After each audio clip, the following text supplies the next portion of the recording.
Sudah Bu. Terima kasih anak-anak. Iya Bu, sama-sama. Oke, sebentar ya. Ini absen terlebih dahulu.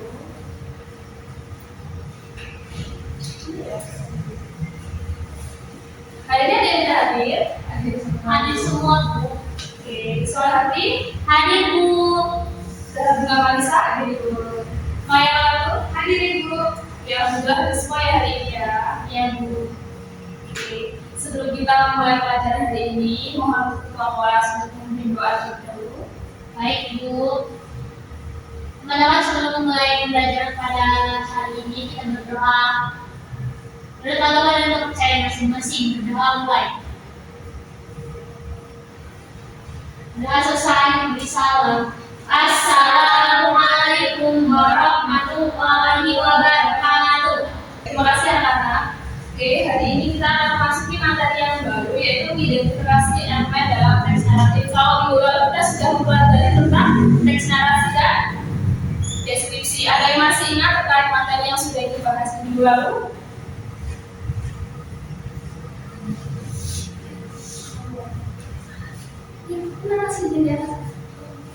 Saya Bu.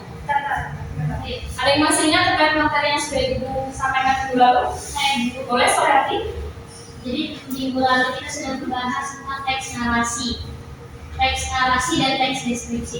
Teks narasi itu teks yang menceritakan rangkaian peristiwa secara berurutan dari awal, tengah sampai akhir. Sedangkan teks deskripsi itu teks yang menggambarkan sesuatu dengan jelas dan detail, bisa orang, tempat, suasana atau benda. Ya betul. Jadi materi yang sudah dibahas kemarin itu terkait teks deskripsi dan narasi. Jadi di sebuah cerpen itu kita memerlukan teks narasi dan deskripsi untuk melengkapi sebuah cerita. Kalau teks deskripsi untuk menggambarkan tokoh dan tokohan, kalau narasi itu berisikan rangkaian ceritanya dari awal sampai akhir. Oke, anak-anak sudah membaca atau belajar terkait teks naratif sebelumnya? Belum Ibu. Oke, kita belajar bersama-sama. Oke, jadi yang pertama itu adalah teks naratif. Jadi teks naratif itu adalah cerita imajinatif berisi serangkaian kejadian berurutan yang menggambarkan awal-awal, tengah, dan akhir. Jadi teks naratif itu biasanya menggambarkan seorang tokoh yang mengalami masalah. Nah, masalah ini tuh biasanya bermula di saat tokoh itu tidak mendapatkan sesuatu yang diinginkannya. Jadi alur cerita ini menggambarkan bagaimana seorang tokoh itu mendapatkan keinginan tersebut. Nah, di dalam teks deskripsi naratif tersebut terdapat alur cerita dalam fantasi. Jadi teks fantasi itu adalah cerita yang bersifat khayalan atau imajinatif. Jadi biasanya kan kalau misalkan sebuah cerita itu ada cerita yang tidak benar-benar terjadi atau seperti khayalan dan imajinatif kayak dalam cerita fantasi itu sendiri, penulis itu biasanya menciptakan tokoh yang merupakan tokoh khayalan penulis, jadi tidak benar-benar nyata gitu ya.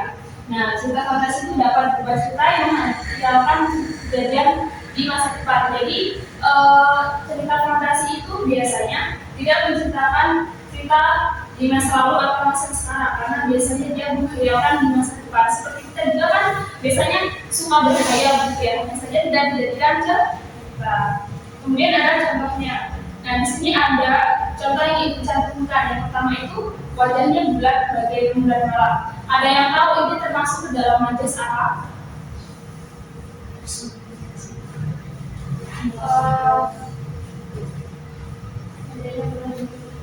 Hiperbola Bu? Enggak, kita dulu ya. Personifikasi. Personifikasi. Lanjut, jadi yang kedua itu ada anak itu lincah, hijau kecil digital. Dan antara itu ada makanya tajam seperti elang mengintai mangsa. Jadi ini adalah majas asosiasi. Jadi majas yang menggambarkan dua persamaan yang berbeda. Nah, ini ada pengertiannya. Jadi majas asosiasi itu adalah gaya bahasa yang membandingkan dua hal berbeda yang sengaja dianggap sama. Kemudian menurut Kamus Besar Bahasa Indonesia atau KBBI, asosiasi adalah tautan atau hubungan ingatan pada orang atau barang lain sehingga memunculkan sebuah hubungan tertentu yang bersifat memiliki kesamaan. Nah, jadi contoh yang Ibu ambil tadi adalah contoh dari matriks asosiasi. Jadi wajahnya bulat sebagai rujukan mata. Itu kan kesamaan gitu ya. Nah, di dalam matriks asosiasi itu juga terdapat dua kalimat, yaitu kalimat langsung dan kalimat tidak langsung. Jadi kalimat langsung itu adalah kalimat atau kutipan perkataan seseorang secara langsung. Nah, anak-anak sudah tahu kan biasanya kalau kalimat yang langsung dan tidak langsung itu seperti apa? Di sini juga ada contohnya, misalkan darinya kau berlalu akan tertangkap kau dan makan habis kau. Gitu. Ini kan kalimatnya langsung dan kita sudah dapat memahami gitu ya. Nah yang kedua ada kalimat tidak langsung atau kalimat yang menyatakan tadi ucapan seseorang. Contohnya itu adalah raksasa tidak menyangka emas berani melukainya. Ia mengancam akan menangkap dan memakan emas. Jadi di kalimat tidak langsung ini dia tidak langsung menyampaikan atau menjudgment seorang raksasa. Nah di sini ada tugas. Nah nanti ibu akan mengirimkan teks cerpennya. Sebentar. Ibu kirimkan di itu saja ya. Oh iya, ibu minggu lalu sudah memberikan kalian tugas. Apakah sudah selesai? Sudah ibu. Beri buku ya anak-anak ya.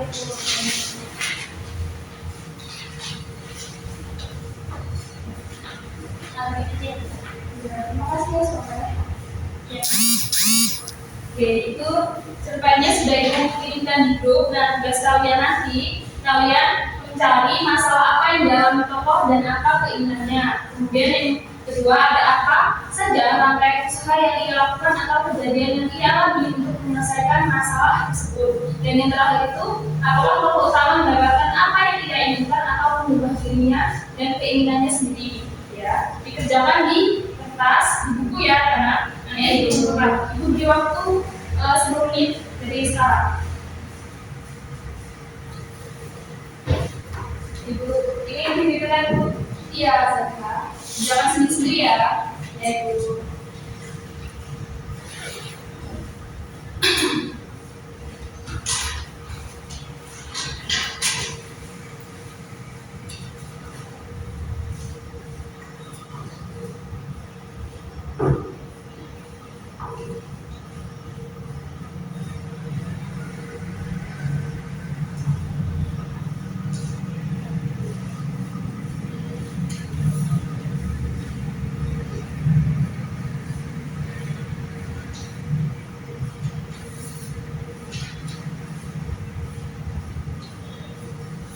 Apakah sudah selesai? Belum Bu.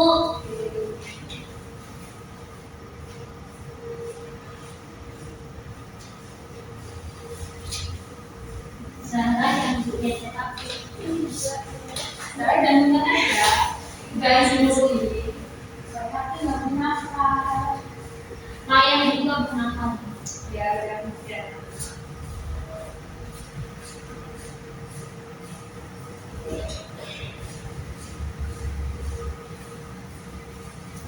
Maya sudah sampai mana?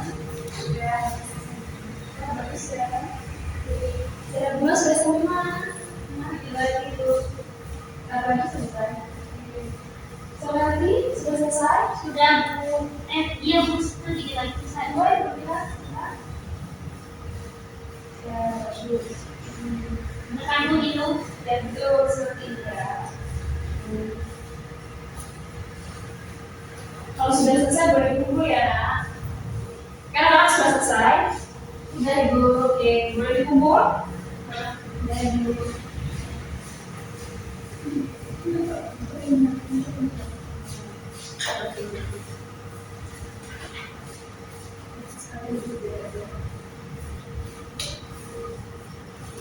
Ibu koreksi dulu ya nak. Iya Bu. Bu. Bu kok berisik kalau Bu? Iya. Nggak boleh. Sini kalian mau makan apa?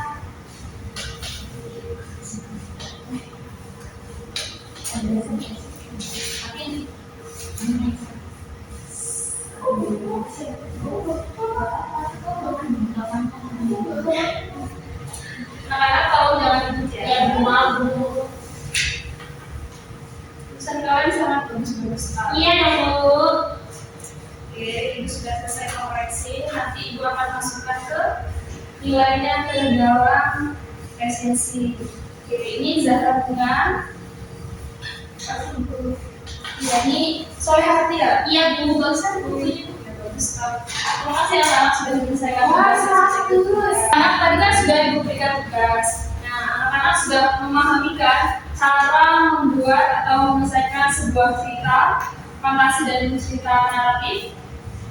Sudah berikan nilai bagus kan? Ya. Nah, semuanya keren berarti sudah memahami cerita materi sudah dibahas hari ini. Itu kita semua. Oke. Jadi karena waktu kita tinggal tersisa 1 menit lagi, ya. Nah, siapa yang akan membacakan kesimpulan untuk hari ini? Oke, silahkan sore. Boleh, silakan. Oke, siapa hari ini akan membacakan kesimpulan materi? Boleh sore hati? Kesimpulan hari ini tentang teks fantasi adalah cerita yang membuat unsur kekhayalan, hal-hal ajaib dan peristiwa yang tidak mungkin terjadi di dunia nyata. Teks naratif adalah teks yang menceritakan rangkaian peristiwa secara runut untuk menghibur pembaca. Ya, terima kasih Sohari. Dari kesimpulan materi yang hari ini itu terdapat teks fantasi dan teks naratif. Di mana teks fantasi itu adalah cerita yang memuat sebuah cerita yang tidak benar-benar terjadi atau sebuah khayalan. Kemudian teks naratif itu adalah teks yang menceritakan sebuah cerita dari awal, tengah hingga akhir. Oke. Oh iya, Ibu akan memberikan kalian tugas. Ini tugasnya kelompok ya, anak-anak. Nanti tugasnya Ibu akan kirimkan di Google Classroom ya. Nanti kalian cek juga ya. Oke. Sudah cukup. Karena materi yang kita bahas hari ini sudah selesai, mari kita tutup dengan berdoa terlebih dahulu. Boleh kepada kita Allah SWT. Baik, teman-teman, sebelum kita tutup pembelajaran pada siang hari ini, kita berdoa terlebih dahulu.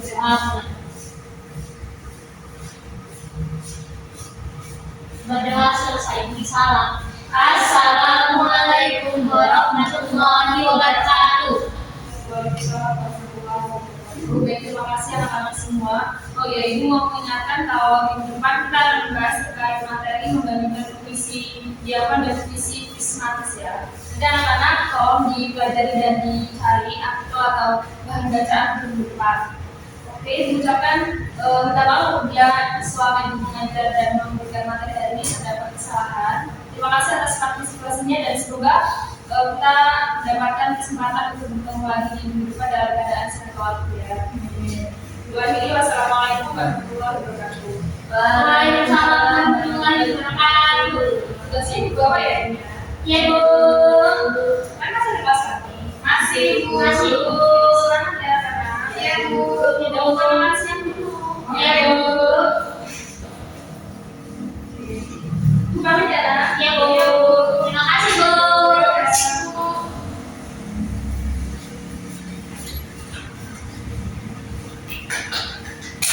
Terima kasih atas kesempatannya.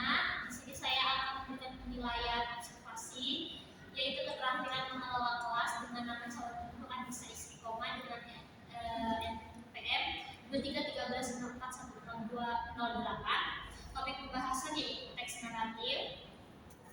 Penilaian pertama yaitu prinsip pengelolaan kelas dengan beberapa komponen. Komponen yang pertama hangat dan antusias.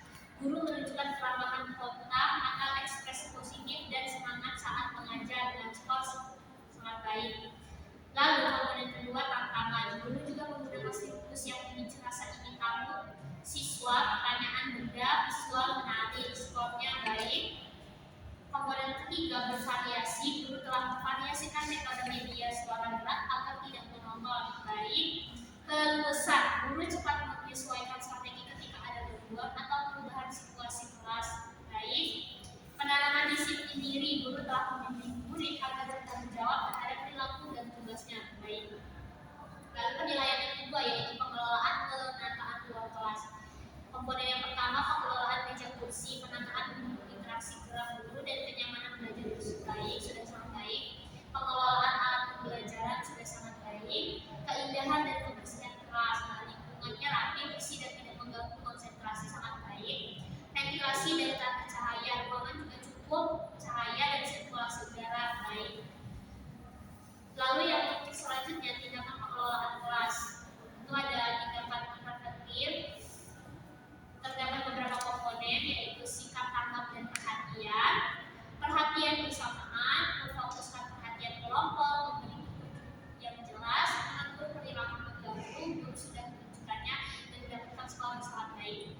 Lalu